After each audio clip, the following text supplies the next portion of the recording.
Most people who start prepping end up wasting hundreds of dollars on stuff they will never use. And the worst part? They still end up completely unprepared when something actually goes wrong. I know this because I did exactly that. I spent months going down rabbit holes on YouTube, reading forum posts at 2 a.m., buying gear that looked impressive in the packaging and turned out to be total garbage. And after all of that, after all that time and money, I still didn't feel ready. I still had this quiet, uncomfortable feeling in the back of my head that if the power went out for a week, or a hurricane rolled through, or some ice storm shut everything down, my family would be in serious trouble. So I made a decision. I was going to actually figure this out.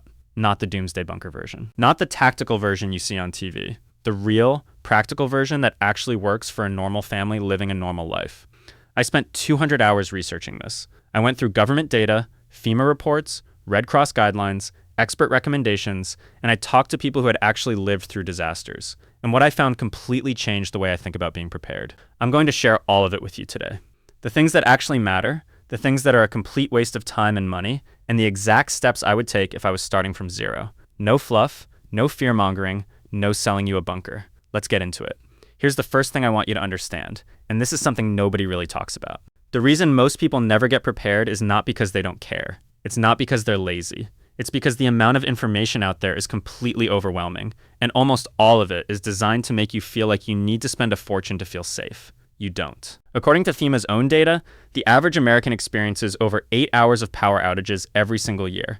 And in 2024, that number nearly doubled to 11 hours on average, mostly because of major weather events like hurricanes Helene, Beryl, and Milton. In South Carolina alone, people lost power for an average of 53 hours in 2024.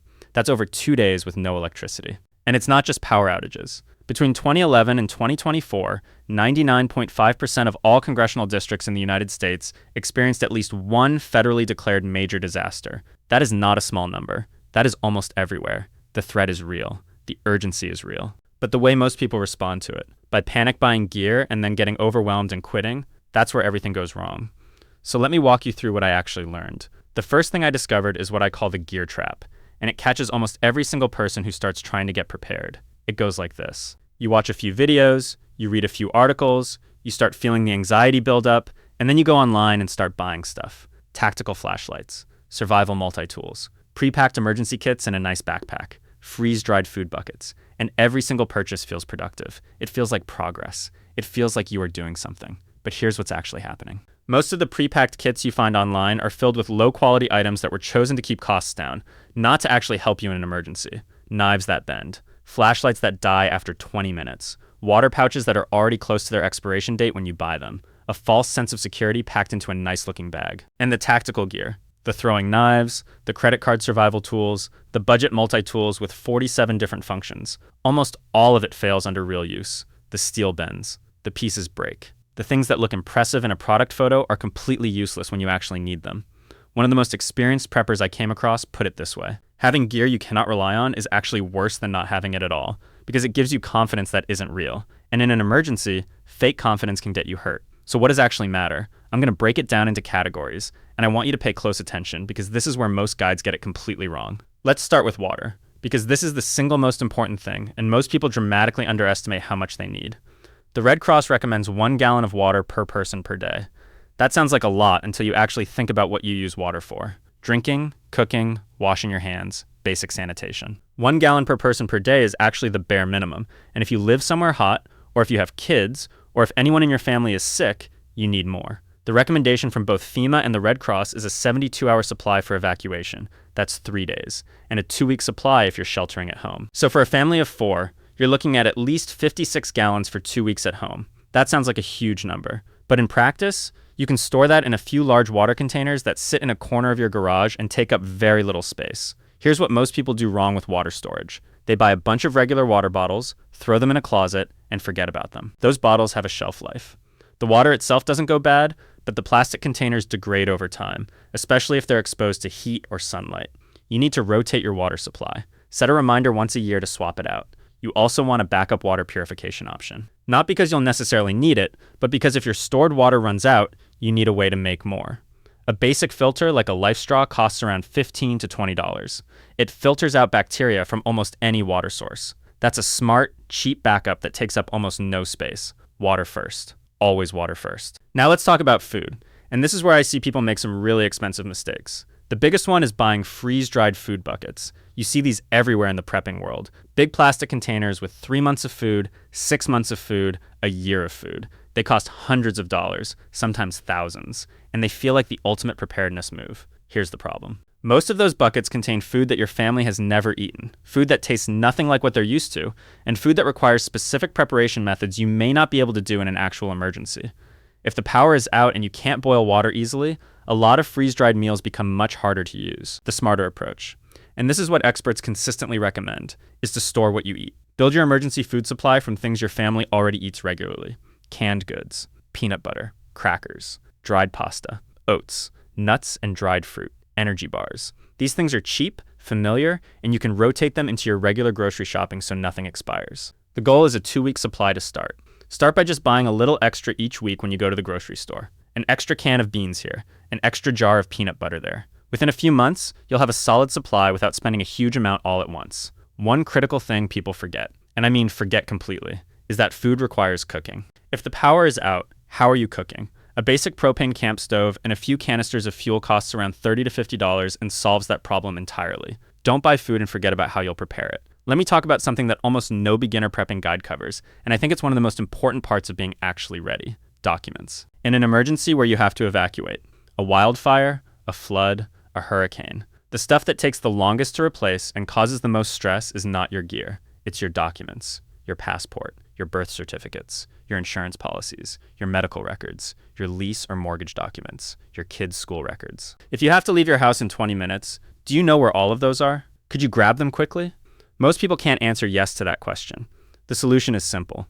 Get a waterproof document pouch or a fireproof document bag. Put copies of every important document you have in it. Keep it somewhere you can grab it fast. You can also scan everything and store it in a secure digital location as a backup. This single step costs very little money and takes maybe 2 hours to set up. And it is the difference between an evacuation being stressful and an evacuation being absolutely devastating. Now let's talk about communication, because this is another area where people are much more vulnerable than they realize. When a major disaster hits, cell phone networks get overloaded almost immediately.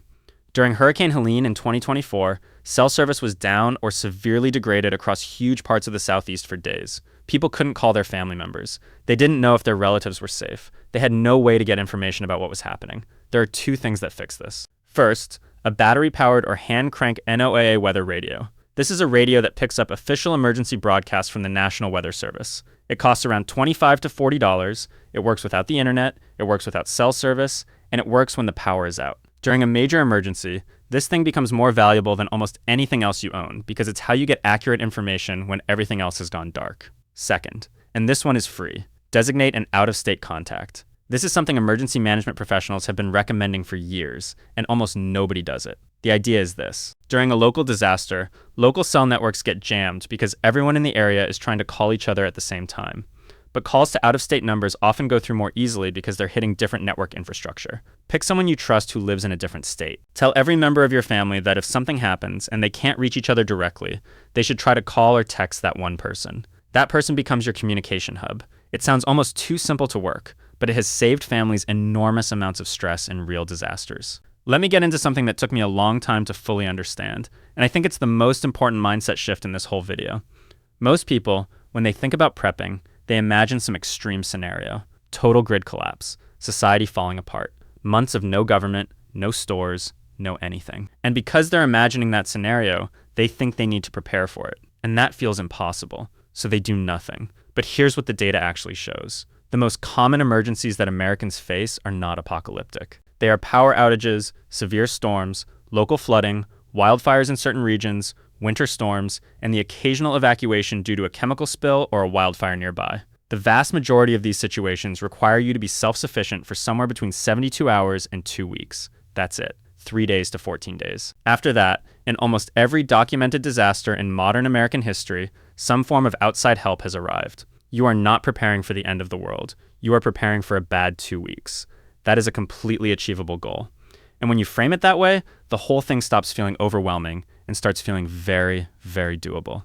Let me give you the actual priority order. This is what I would do if I was starting completely from scratch today. Step 1 is water. Before you buy anything else, sort out your water. 2 weeks worth for your family, plus a cheap water filter as backup. Do this first.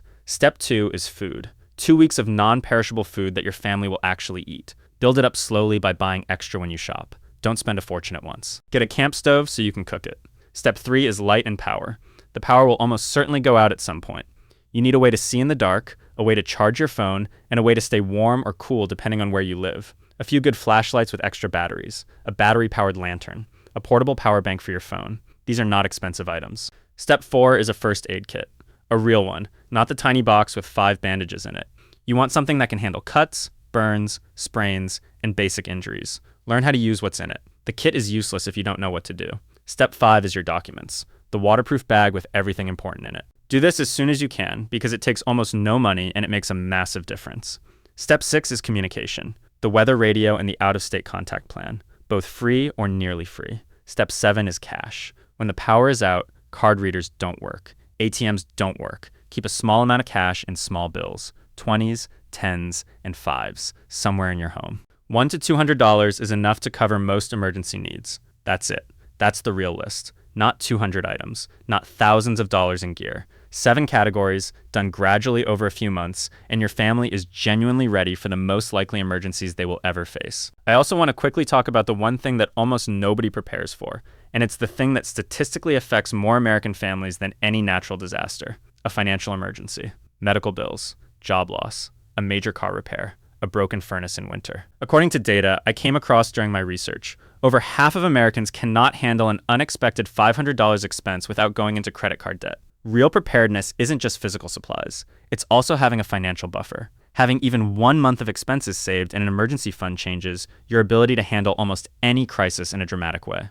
I know that's easier said than done, but if you're thinking about spending money on gear, it's worth asking yourself whether that money would do more good sitting in a savings account first.